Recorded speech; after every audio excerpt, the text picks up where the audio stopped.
Hello all. आज हम लोग जितना कोऑर्डिनेशन केमिस्ट्री का अभी तक हम लोग देख चुके हैं, वीडियो नंबर 1 से लेके 7 तक, उस पे बेस्ड जो भी प्रॉब्लम अभी तक आया है आईआईटी जैम में हो या सीएसआईआर में हो या गेट में हो, हम उसको डिस्कस करेंगे, है ना। क्योंकि आप लोगों का कंप्लेन आते रहता है कि सर सिर्फ थ्योरी डिस्कस करते हैं, प्रॉब्लम की तरफ ध्यान नहीं देते हैं ना। तो मेरा ये टारगेट था कि मैं पहले आपको पूरा थ्योरी बता दूं, है ना, कॉन्सेप्ट, और उसके बाद फिर प्रॉब्लम बताऊँ। आप देखेंगे प्रॉब्लम बिल्कुल झट सॉल्व होगा, है ना। और इस पर जो भी शॉर्टकट अब बनता है मैं आपको वो शॉर्टकट बताऊँगा, करेक्ट। तो ये ज़रूरी नहीं कि यही प्रॉब्लम वापस आपको एग्ज़ाम में आएगा, लेकिन क्या है ना कि इस तरह का प्रॉब्लम, इसी कॉन्सेप्ट के प्रॉब्लम आपको एग्ज़ाम में पूछा जाता है। कॉन्सेप्ट चेंज नहीं होता है, बस प्रॉब्लम चेंज हो जाता है ना, जो वैल्यू है। तो जैसे पहला प्रॉब्लम है आपका 2021 जैम से पूछा गया है, ठीक है, 2021 जैम का है।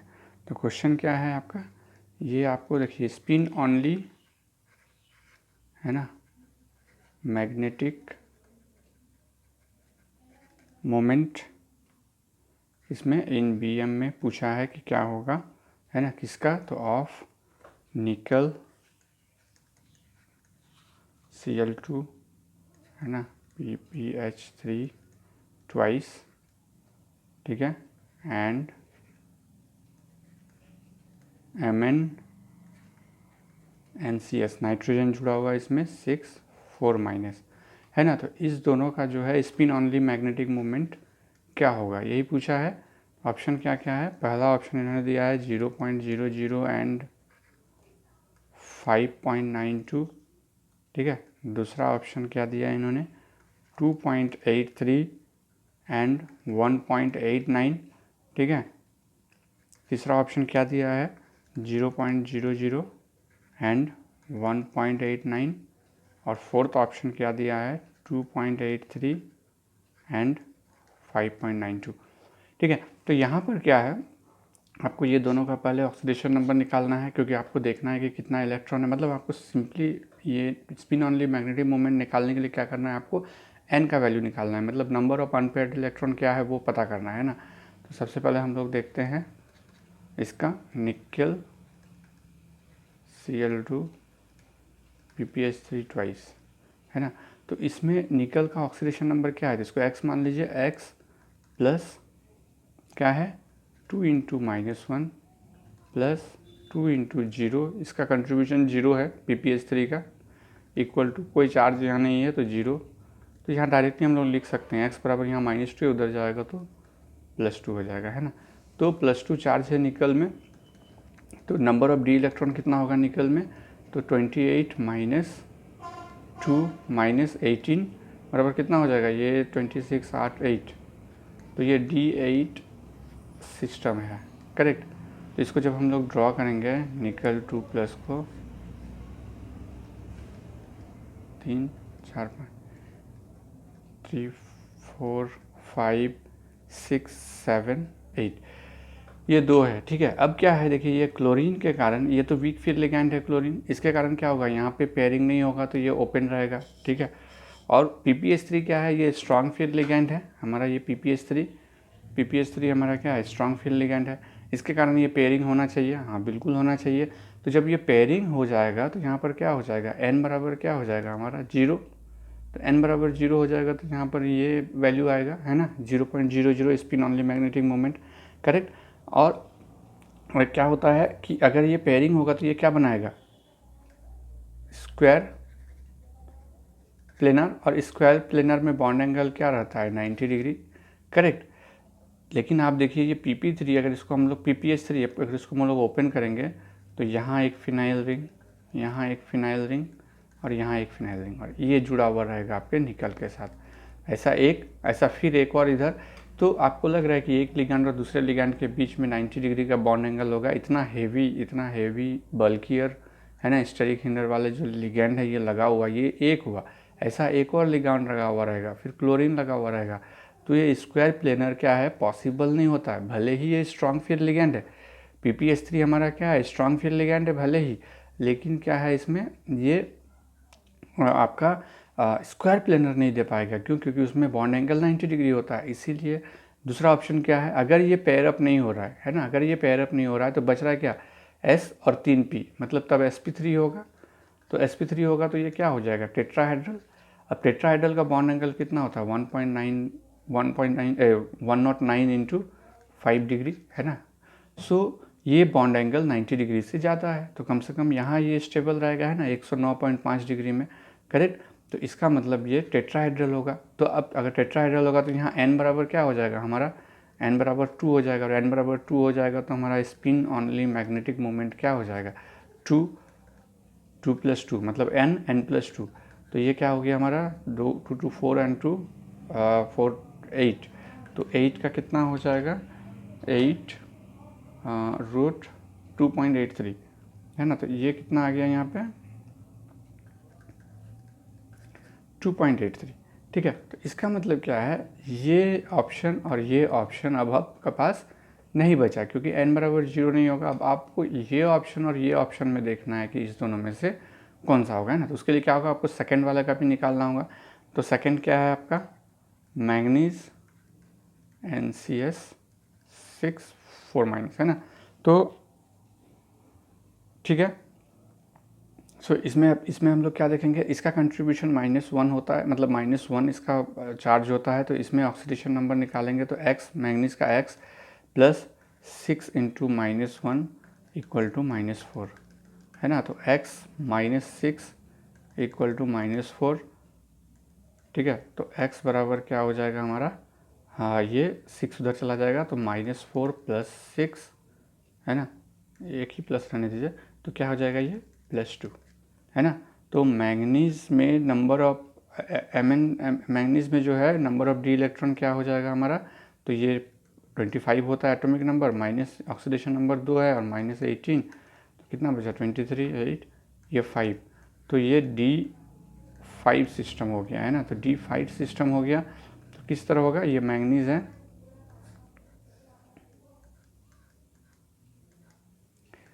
1 2 3 4 5।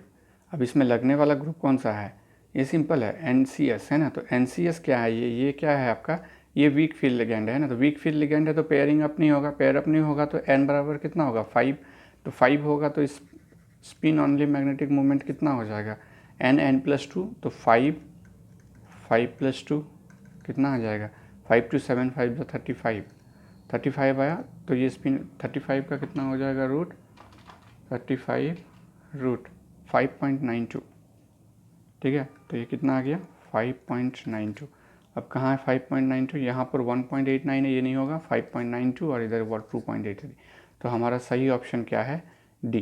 तो आंसर क्या हो जाएगा हमारा इसमें, ऑप्शन डी, करेक्ट, ठीक है। अब इसी तरह से जो है हम लोग सेकंड प्रॉब्लम देखेंगे।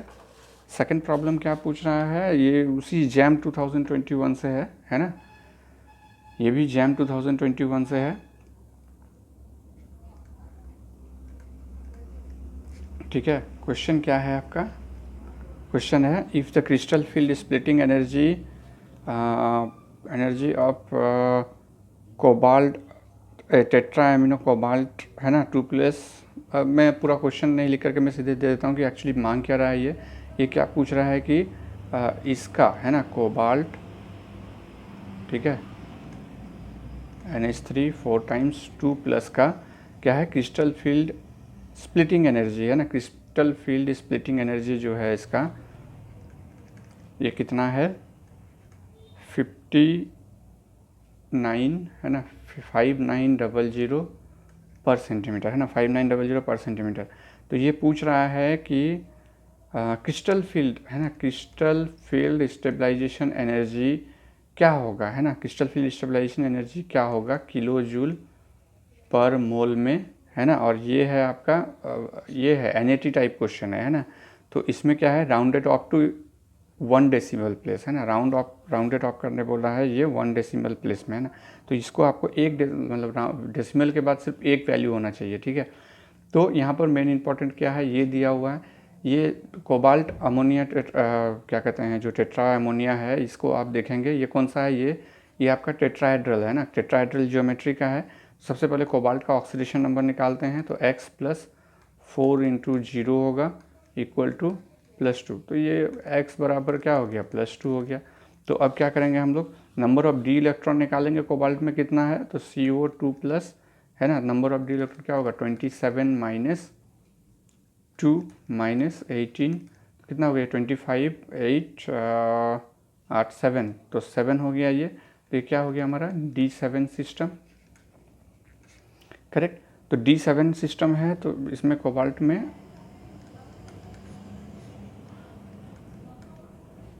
ठीक है 1 2 3 4 5 6 7, ठीक है।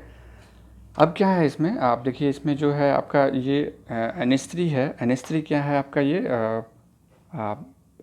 इसके कारण क्या होता है, ये लो स्पिन कॉम्प्लेक्स बनाना होता है, लेकिन लो स्पिन कॉम्प्लेक्स ये नहीं बनेगा, ये हाई स्पिन कॉम्प्लेक्स बनेगा, क्योंकि इसका जो एक्सपेरिमेंटल वैल्यू देखा गया है कि magnetic spin only magnetic moment का वैल्यू जो होता है वो 3.87 BM है, ठीक है, जिसके कारण ये टेट्राहेड्रल के रूप में ही रहता है। तो यहाँ पर क्या होगा, यहाँ पर आपका ये पेयर अप नहीं करेगा, क्योंकि पेयर अप ये करेगा तो सिर्फ यहाँ पर एक ऑर्बिटल बचेगा, तो एक D बचा, तो ये D2sp2 हो जाएगा ना, D2sp2 हो जाएगा, तो फिर n का वैल्यू जो है वो 1 है, और 1 के हिसाब से फिर उसका कुछ और मैग्नेटिक मोमेंट आएगा, स्पिन ऑनली मैग्नेटिक मोमेंट। तो कहीं कहीं जो है ये एक्सप्लेनेशन उतना सही नहीं उतरता है कि ये ऑक्टाहेड्रल होगा, सॉरी टेट्राहेड्रल होगा या स्क्वायर प्लेनर होगा। तो इसका जो है आप देखेंगे एक्सपेरिमेंटल वैल्यू जो है स्पिन ऑनली मैग्नेटिक मोमेंट का ये दिया हुआ है 3.87 BM, ठीक है।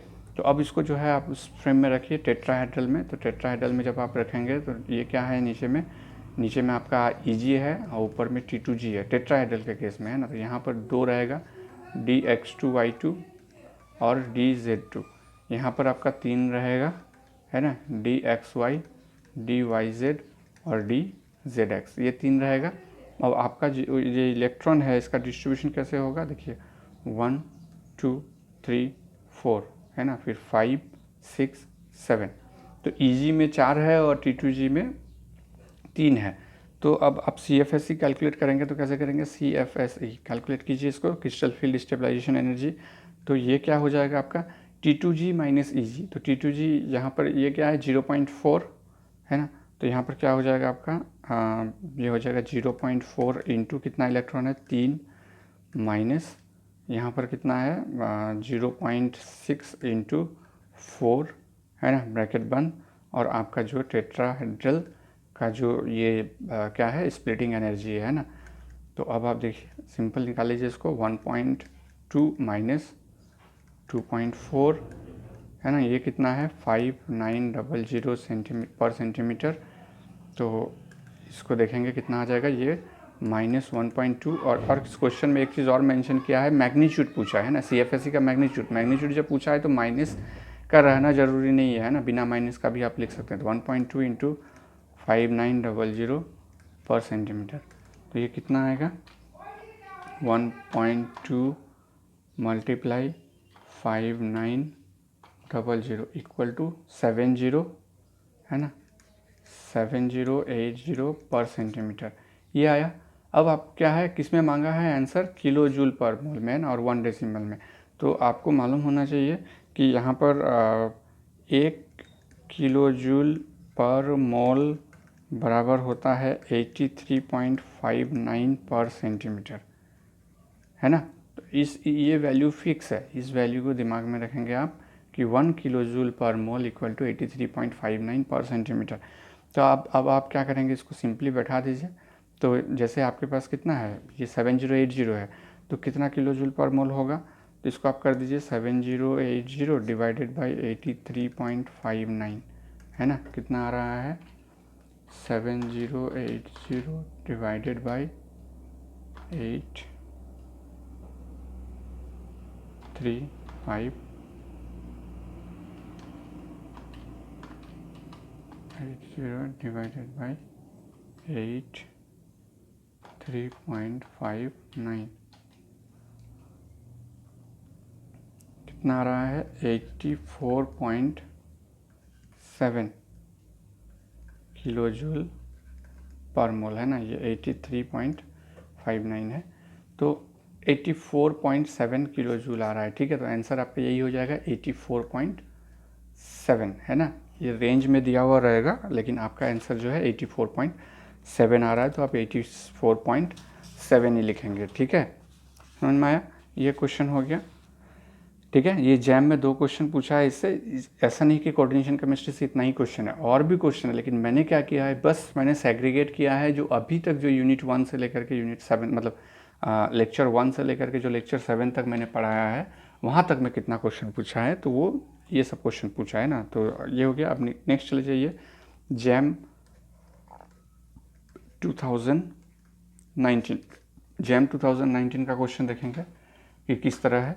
ठीक है, इसमें पूछा गया है, इसमें पूछा है the observed magnetic moment of octahedral Mn3+, iron 3+ and cobalt 3+ complexes are. ठीक है, मैं क्या कर देता हूँ, ऑब्जर्व्ड मैग्नेटिक मोमेंट है ना, क्या है observed magnetic moment? Observed magnetic moment है ना, observed magnetic moments of octahedral है ना, ऑक्टाहेड्रल क्या Mn3+, हम यहाँ पर सिंपल वैल्यू लिख देते हैं। Mn3+ का कितना है 4.95 bm। फिर आपका नेक्स्ट है आयरन 3+ का कितना है 6.06, और है आपका कोबाल्ट 3+ का कितना है 0.00 bm, सब bm में है। ठीक है, तो ये 3 वैल्यू दिया हुआ है। The correct option for the electronic configuration of Mn3+, iron 3+ and cobalt 3+ metal ion in these complexes। बहुत इजी क्वेश्चन है ये। पूछा है करेक्ट ऑप्शन, पूछा है कि इसका इलेक्ट्रॉनिक कन्फिग्रेशन है ना, इलेक्ट्रॉनिक कन्फिग्रेशन क्या है। ठीक है, तो ये पूछा है। तो ऑप्शन ए क्या है आपका? ऑप्शन ए है T2G4 Eg2 है ना, T2G3 Eg2 and T2G4 Eg2, ये ऑप्शन ए हुआ। ये ऑप्शन बी में कुछ अब क्या दिया है, T2G3 Eg1 है ना, T2G5 Eg0 and T2G6 Eg0, फिर T2G3 Eg1, T2G3 Eg2 and T2G6 Eg0, और ऑप्शन डी क्या है आपका T2G3 Eg1 है ना, और T2G3 Eg2 and T2G4 Eg2 है ना। तो ये 4 ऑप्शन है। ये 4 ऑप्शन को नहीं देखते हुए सबसे पहले हम अपने से बना लेंगे है ना। Mn3+ का इतना bm का है, ये इतना है, ये इतना है। ठीक है, तो अब क्या करना है हमको, सिंपल है कि जैसे सबसे पहले Mn3+ का निकाल लेते हैं ना, Mn3+ का निकाल लेते हैं। Mn3+ का जो है आपका कितना है, Mn3+ का हो जाएगा आपका D, number of D electron कितना रहेगा, नंबर ऑफ डी इलेक्ट्रॉन ये 25 - 3 - 18 है ना। तो कितना हो जाएगा ये 25 - 3 हो गया आपका 22, 8 हो गया 4, तो D4 सिस्टम है। तो यहाँ पर बना दीजिए 1 2 3 4 5, 1 2 3 4 5, सॉरी 5 नहीं होगा, सिर्फ 4 तक ही है। तो 4 तक आपने ले लिया, तो यहाँ पर n इक्वल टू क्या हो गया हमारा 4 हो गया है ना। 4 हो गया तो स्पिन ऑनली मैग्नेटिक मोमेंट कितना हो जाएगा 4 + 2, मतलब क्या हो गया 6 4 कितना हो गया 6, और यहाँ पर हो गया 424। हमको मिला लेना पड़ेगा, अगर bm मिल रहा है तो ये होगा ना, तो 24 हो गया। तो 24 का कितना हो जा रहा है 24 रूट आ रहा है आपका 4.89 है ना, तो 4.89 bm है ना, 4.89 bm Mn3+ का। ठीक है, 4.95 4.89 ठीक है, ये हमको लगता है एक्सपेरिमेंटल वैल्यू दिया हुआ है, कोई दिक्कत नहीं, ये मैच कर रहा है ना। तो मैच कर रहा है तो n बराबर 4 है, तो n बराबर 4 है, मतलब एक तो फिक्स हो गया हमारा कि ये किस तरह से होगा, जब अगर हम इसको स्प्लिट करेंगे इस तरह से है ना, जैसे ही हम इसको सारा ऑक्टाहेड्रल है तो T2G नीचे होगा, Eg ऊपर होगा है ना, तो यहाँ पर 3 होगा और यहाँ पर 2 होगा है ना। तो dxy yz एंड xz में क्या क्या रहेगा आपका, जैसे 1 2 3 और ये एक 4, तो यहाँ पर क्या होगा T2G3 Eg1 कितना में है, इसमें भी है इसमें भी है और इसमें भी है ना, T2G3 Eg1 T2, ये ऑप्शन ए नहीं होगा, हटा दीजिए इसको। ये मैंगनीज का हो गया। अब आयरन में आ जाते हैं, है ना। आयरन कितना है 3+, तो आयरन 3+ है तो नंबर ऑफ डी इलेक्ट्रॉन निकाल लीजिए। 26 - 3 - 18 कितना हो गया, ये 26 से 3 गया तो 23, अब 18 इससे गया तो 18 गया तो कितना हो जाएगा ये 23 18, तो ये हो गया 5। सो ये D5 सिस्टम हो गया, D5 सिस्टम 1 2 3 4 5। हम दोबारा से इसको कैलकुलेट इसलिए कर रहे हैं क्योंकि अगर इसके BM के साथ इसके मैच कर गया तो हमको पता चल जाता नंबर ऑफ अनपेयर्ड इलेक्ट्रॉन क्या है, क्योंकि यहाँ पर कहीं भी नहीं लिखा हुआ है कि ये सब मेटल आयन के साथ स्ट्रॉन्ग फील्ड लिगेंड जुड़ा हुआ है या वीक फील्ड लिगेंड जुड़ा हुआ है ना। तो हमको क्या करना है, सबसे पहले वीक फील्ड लिगेंड के साथ देखना है क्या वैल्यू आ रहा है, अगर वो मैच नहीं कर रहा है तो फिर स्ट्रॉन्ग फील्ड लिगेंड डालना है और फिर देखना है वैल्यू क्या आ रहा है। उसी से पता चलेगा नंबर ऑफ अनपेयर्ड इलेक्ट्रॉन क्या है, और उसी को जब हम फिलअप करेंगे T2G और Eg में तब आपको ये कन्फिग्रेशन आएगा, है ना। तो मान लेते हैं कि ये 5 हो गया, है ना, 5 हो गया तो यहाँ n इक्वल टू क्या हो गया 5, तो 5 हो गया तो म्यू एस का वैल्यू क्या आ जाएगा आपका 5 और 5+2, तो हो गया 7 5 35, 35 का कितना आता है 35 रूट हो गया आपका 5.92, तो ये आ रहा है 5.92 BM, ठीक है। 6.06 एक्सपेरिमेंटल वैल्यू है, 5.92 है ना, तो ये मैच कर रहा है, ठीक है। अगर 5.9 को अगर राउंड अप करेंगे तो 6.0 ही आएगा, ठीक है। तो ये भी मैच कर रहा है, इसका मतलब n बराबर 5 है, तो n बराबर 5 है तो इसको आप अरेंज कीजिए T2G और Eg में, तो T2G और Eg है ना, ये तो 1 2 3 4 5, तो ये इसका कन्फिग्रेशन लिख देते हैं T2G3 और Eg1, इसका हो जाएगा T2G3 Eg2। तो देखिए T2G3 Eg1 तीनों में है। अब नेक्स्ट हमको ढूंढना है T2G3 Eg2, तो T2G5 है, ये नहीं होगा, T2G3 Eg2 T2G3 Eg2, अब ये दो है, तो अब ये C और D में से कोई एक होगा, तो इसका मतलब आपको तीनों निकालना ही है तभी आपको पता चल पाएगा, है ना, दो से नहीं पता चलेगा। तो आप ये कोबाल्ट 3+ का जो है नंबर ऑफ डी इलेक्ट्रॉन निकालेंगे हम लोग, कितना हो जाएगा 27 - 3 - 18, तो कितना हो गया 23 से 24, 24 8 आ गया तो यहाँ पर 6, तो D6 सिस्टम हो गया यहाँ पे, तो इसको बना लीजिए 1 2 3 4 5 6, n कितना है 2 4 n बराबर 4 वैल्यू बैठाइए और देखिए क्या वैल्यू आ रहा है। अगर यहाँ पे देखते हैं एक चीज़ कि इसका जो है 0.00 BM है, तो n बराबर 4 नहीं, n बराबर 0 होना चाहिए, है ना। तो 0 कब होगा, इसका मतलब इसमें स्ट्रॉन्ग फील्ड लिगेंड जुड़ा हुआ अगर रहा तो क्या होगा, ये यहाँ शिफ्ट करेगा और ये यहाँ शिफ्ट करेगा। अब समझ में आया क्यों ज़रूरी है हमको दोनों लेकर के। अगर यहाँ पर हम वीक फील्ड लिगेंड के चलेंगे तो n बराबर 4 वैल्यू बैठाना पड़ेगा, है ना, और अगर हम स्ट्रॉन्ग फील्ड लिगेंड इसमें डालेंगे तो ये पेयर अप हो जाएगा, पेयर अप हो जाएगा तो ये किस तरह दिखेगा 1 2 3 4 5 6, 2 घर खाली रहेगा, है ना। तो यहाँ पर क्या हो जाएगा, यहीं पे पेयर अप हो गया तो n बराबर 0 हो गया, 0 हो गया तो स्पिन ऑनली मैग्नेटिक मोमेंट भी हमारा 0.00, ठीक है। अब क्या करना होगा, इसको T2G Eg लेवल में बैठाना है, तो बैठाइए इसको, सिंपल है ना। ये दिमाग में रखना है कि अगर नहीं भी दिया हुआ स्ट्रॉन्ग फील्ड वीक फील्ड तो आपको दोनों निकाल करके आपको बैठाना पड़ेगा, है ना। तो T2G और यहाँ Eg, ठीक है, और यहाँ पे ये, तो आप बैठाइए 1 2 3 4 5 6, है ना।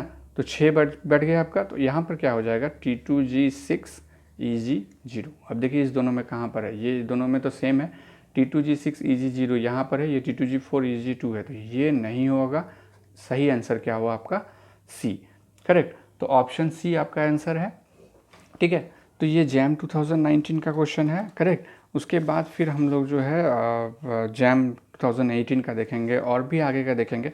हम आपको सारा क्वेश्चन का आंसर भी डिटेल एक्सप्लेनेशन के साथ दे रहे हैं ताकि इससे रिलेटेड कुछ और भी क्वेश्चन अगर आ जाए, मतलब ये कॉन्सेप्ट आपको जानना है, इस कॉन्सेप्ट से रिलेटेड अगर कुछ और क्वेश्चन आ जाए तो आप उसको ईजिली सॉल्व कर सकते हैं, है ना।